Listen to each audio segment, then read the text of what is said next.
ये बात उस समय की है जब राजाओं का राज हुआ करता था। सोनपुर घाटी में राजा सुदर्शन महाराज राज किया करते थे। राजा बहुत ही ज्यादा बुद्धिमान थे और अपनी प्रजा को खुश रखते थे। उनका सेनापति भी बहुत ही ज्यादा बुद्धिमान था। वो राजा को हर मुसीबत से बचाया करता था। महाराज का दरबार लगा हुआ है। सेनापति, क्या खबर लाए हो हमारी जनता की? सब ठीक है महाराज, जनता बहुत खुश है। तुम ध्यान रखना कि जनता को कोई दिक्कत न हो। जो आज्ञा महाराज। दिन ऐसे ही बीत जाता है। महाराज सोने चले जाते हैं। राजा के पास उनकी एक पसंदीदा चारपाई थी जो राजा को बहुत ही ज्यादा प्रिय थी। चारपाई बहुत ही ज्यादा पुरानी होती है जिसके कारण वो टूट जाती है। महाराज उठते हैं। सेनापति, जल्दी यहाँ आओ। महाराज जोर जोर से आवाज लगाते हैं। सेनापति जल्दी से महाराज के पास आता है। क्या हुआ महाराज, आप इतना परेशान क्यों हो रहे हैं? यहाँ मेरी चारपाई टूटने वाली थी और तुम लोगों को इतना भी ध्यान नहीं रहता कि मुझे सूचित कर दो। माफ कीजिएगा महाराज, गलती हो गई। हम इस ओर ध्यान ही नहीं दे पाए। अगर तुम लोगों का ध्यान ऐसा ही रहा तो किसी दिन कोई दूसरे राज्य का राजा मुझे मार देगा। ऐसी बातें मत कीजिए महाराज, हमसे गलती हुई है तो इसका सुधार भी हम ही करेंगे। तुम तो ऐसे बोल रहे हो जैसे मेरे लिए तुम कोई जादुई चारपाई ले आओगे। महाराज, आप चिंता मत कीजिए, मैं आपको वचन देता हूँ कि मैं आपके लिए जादुई चारपाई लेकर आऊंगा। मुझे बस एक दिन की मोहलत दीजिए। जादुई चारपाई? उससे क्या होगा? जी महाराज, ये चारपाई आपको हर मुसीबत से बचाएगी। तो फिर ठीक है, जल्दी व्यवस्था करो। सेनापति अपने साथ कुछ सैनिकों को लेकर चारपाई लेने चले जाते हैं। सेनापति और सैनिक कुछ दूर पहुंचकर एक साधु से मिलते हैं। वह साधु सेनापति को कुछ साल पहले मिला था और साधु ने उसे जादुई चारपाई देने का वादा किया था। प्रणाम साधु महाराज। सदा सुखी रहो बेटा। बताओ कैसे आना हुआ? आप मुझे पहचान रहे हैं? मैं तुम्हें कभी भूल थोड़ी ही सकता हूँ। तुमने हमारी बहुत मदद करी थी। आपने एक बार मुझे एक जादुई चारपाई के बारे में बताया था।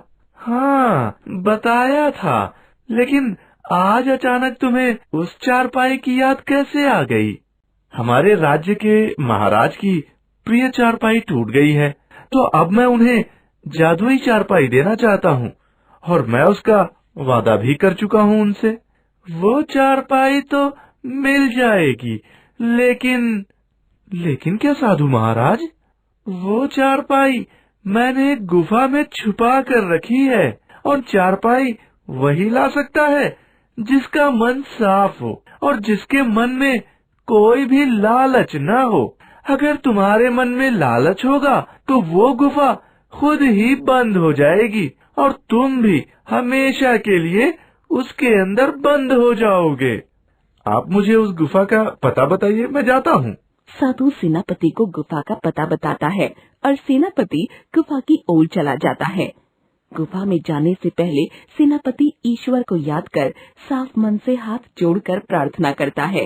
हे ईश्वर, मैं ये जादुई चारपाई लेने जा रहा हूँ और मैं इस जादुई चारपाई का इस्तेमाल अपने राज्य को सुखी बनाने के लिए ही करूँगा। जादुई गुफा उसकी बात सुन लेती है और उसे चारपाई ले जाने देती है।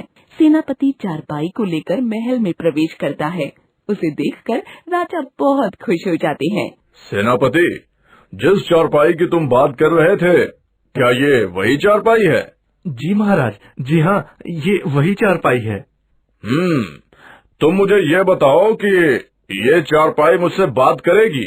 नहीं महाराज, ये चारपाई आपसे बात नहीं करेगी। तुम किस चारपाई में क्या जादू है? बात ये है महाराज कि जब आप इस चारपाई में सोएंगे तो आपको जो सपने में आएगा वो सब सच होगा। अच्छा, चलो देखते हैं क्या होता है। इसी प्रकार दिन बीत जाता है और रात हो जाती है और महाराज चारपाई पर सोने जाते हैं। महाराज चारपाई पर सोते हैं और अगली सुबह उठते हैं और सेनापति को बुलाते हैं। सेनापति, तुम कहाँ हो? महाराज की आवाज सुनकर सेनापति दौड़कर महाराज के पास जाता है। जी महाराज, बताइए क्या बात हो गई? सेनापति, तुमने तो हमसे बोला था कि इस चारपाई में सोकर मुझे जो सपना आएगा वो सब सच होगा, परंतु मुझे तो कोई सपना आया ही नहीं। देखिए महाराज, मैं यहाँ जादू चारपाई जिस साधु से लेकर आया था, उन्होंने मुझे बताया है कि जब तक आपका मन सच्चा नहीं होगा और इस चारपाई के लिए आपके मन में श्रद्धा नहीं होगी, तब तक ये चारपाई अपना जादू नहीं दिखाएगी। अच्छा, तो ये बात है। महाराज सुदर्शन अपना मन शांत करते हैं और सच्चे मन से उस चारपाई को जादुई मानते हुए उस पर सोने का प्रयास करते हैं। महाराज को नींद आ जाती है और उन्हें एक भयानक सपना आता है। महाराज के सपने में एक बहरूपिया महाराज के शरबत में जहर मिलाकर उन्हें मारने की कोशिश कर रहा है, जो कि दूसरे राज्य के राजा का गुप्तचर है। अगली सुबह राजा की नींद खुलती है और राजा अपने सेनापति को बुलाता है। महाराज, कैसी नींद आई आपको? नींद तो अच्छी आई सेनापति, लेकिन मुझे एक बहुत ही भयानक सपना आया। कैसा सपना महाराज? मैंने सपने में देखा कि कोई बहरूपिया हमारे शरबत में जहर पिलाकर हमें मारने की कोशिश कर रहा है, और वो दूसरे राज्य के राजा का कोई गुप्तचर है। देखा आपने महाराज, यही इस चारपाई का जादू है। ये चारपाई कभी भी हमारे राज्य में कोई भी समस्या नहीं होने देगी। सेनापति, उस गुप्तचर का पता लगाओ। हमें उस गुप्तचर का पता लगाने की कोई आवश्यकता ही नहीं है। क्यों सेनापति? देखिए महाराज, सपना तो आपने देखा ही है कि वो शरबत में जहर मिलाकर आपको पिलाने जरूर आएगा, और ये बात केवल आप और मैं ही जानते हैं। तो मेरे पास एक योजना है। कैसी योजना सेनापति? जैसे ही वो आपको शरबत पिलाने के लिए आएगा, आप उसे ही शरबत को पहले पीने के लिए बोलिएगा, जिससे वो पकड़ा जाएगा। यही तो तुम्हारी बुद्धि की असली पहचान है। शाबाश। कुछ देर हो जाती है और महाराज के शरबत पीने का समय हो जाता है। महाराज का शरबत पीने का समय हो गया है। महाराज के लिए शरबत लेकर आइए। जो आज्ञा महाराज। महाराज का नौकर महाराज के लिए शरबत लेकर आता है। उस समय सेनापति भी वहीं मौजूद होता है। ये लीजिए महाराज, शरबत। ये बोलकर महाराज को वो शरबत देता है। हम चाहते हैं कि ये शरबत थोड़ा सा आप भी पिएं। मैं तो आपका साधारण सा नौकर हूँ, मैं आपका ये शरबत कैसे पी सकता हूँ महाराज? फिर भी थोड़ा सा शरबत पीजिए आप भी। नहीं महाराज। तभी सेनापति बोलता है, तुम्हें सुनाई नहीं देता?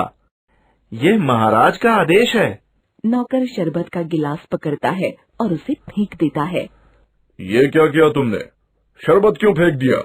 नौकर रोते हुए कहता है, महाराज, मुझे माफ कर दीजिए, मैंने इसमें जहर मिलाया है।